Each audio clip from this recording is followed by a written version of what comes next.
জনরোষের মুখে বাংলাদেশের প্রধানমন্ত্রীর পদ থেকে ইস্তফা দিয়ে শেখ হাসিনার দেশ ত্যাগের পর গা ঢাকা দিয়ে আছে দেড় দশকেরও বেশি সময় ক্ষমতায় থাকা আওয়ামী লীগের নেতাকর্মীরা। এমন অবস্থায় 15ই আগস্ট শেখ মুজিবুর রহমানের মৃত্যুবার্ষিকীকে কেন্দ্র করে ঢাকায় শোক ও শ্রদ্ধা জানানোর কর্মসূচি নিয়েছে আওয়ামী লীগ।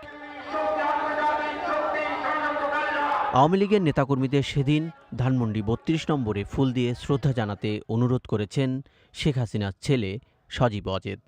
এই 15ই আগস্ট আমার আহ্বান আপনাদের প্রতি, শান্তিপূর্ণভাবে ৩২ নম্বরে গিয়ে ফুল দিয়ে আসবেন, দোয়া করবেন বঙ্গবন্ধুর জন্য, স্বাধীনতার চেতনার জন্য এবং আমার পরিবারের জন্য।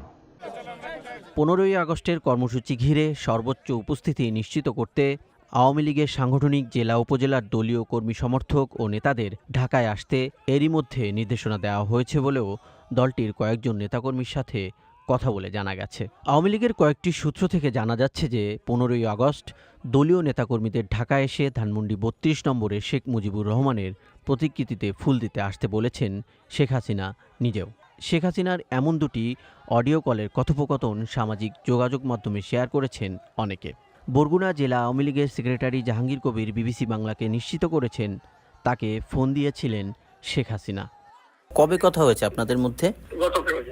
উনি কি নির্দেশনা দিয়েছেন আপনাদেরকে? আপনার সাথে কথা হয়েছে, একটু নিশ্চিত করছেন? আমার সাথে কথা হয়েছে, শুভেচ্ছা বিনিময় করছে, টেলিফোন করবে, আমি টেলিফোনটা ধরছি, কথা বলছি।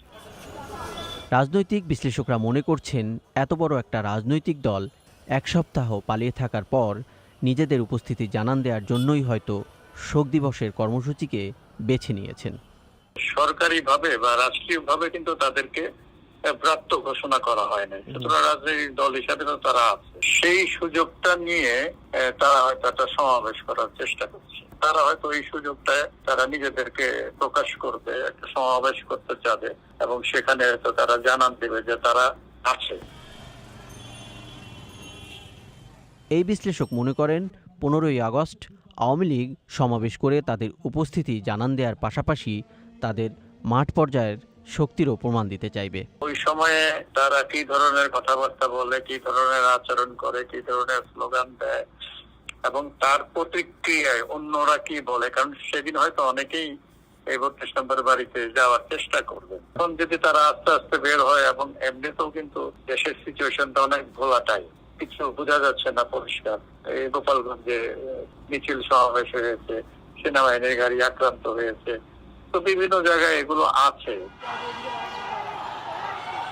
আওয়ামী লীগের এই প্রস্তুতিকে স্বাভাবিকভাবে দেখছে না বৈষম্য বিরোধী ছাত্র আন্দোলন। তারা বলছে শোক দিবসের আবেগকে পুঁজি করে আওয়ামী লীগ মাঠে নেমে অপতৎপরতা চালানোর চেষ্টা করতে পারে। সেদিন সে কারণে রাজপথে থাকার ঘোষণা দিয়েছে তারা।